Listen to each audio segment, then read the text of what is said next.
Friends welcome back my YouTube channel fun with Bikash. তো আজকে রবিবার সকালবেলা সময় করে চলে এসেছি একটা গাছ লাগাতে।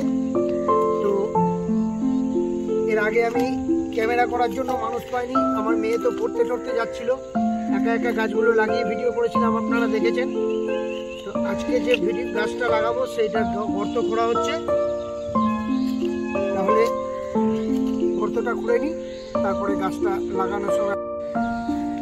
তো ফ্রেন্ডস গর্তটা খোঁচা হয়ে গেছে অলরেডি, দেখতে পাচ্ছেন আপনারা। তো আজকে একটা নিম গাছ সঙ্গে একটা অশ্বত্থ গাছ আছে, এটা আজকে বসাচ্ছি।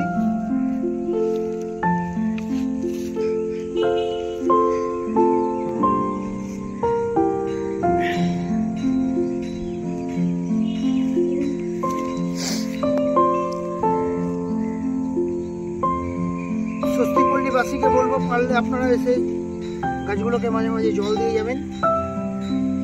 এই যে এত বড় গাছ যে কেটে দিয়েছে, তার পরিপূরক হিসাবে এই গাছগুলো যদি বড় হয় আগামী দিনে আমাদের প্রত্যেকটা 25 মিটার অন্তর অন্তর একটা করে গাছ আপনারা লাগাবার চেষ্টা করুন।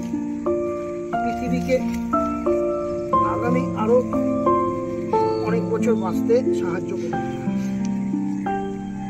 তো যাই হোক ফ্রেন্ডস, গাছটা লাগালাম। এই গাছগুলোকে বাড়িতে বসে আমি তৈরি করি, সবসময় তো পয়সা দিয়ে কেনা সম্ভব না বন্ধুরা। আর এই গাছগুলো হচ্ছে বড় হবে, আর কলমের গাছ কিনলে কি হবে, ছোট ছোট থেকে যাবে, কিন্তু এরা যদি বড় হয়ে যায় না একবার, অনেক বড় হবে, অনেক বাতাস দেবে, অক্সিজেন দেবে।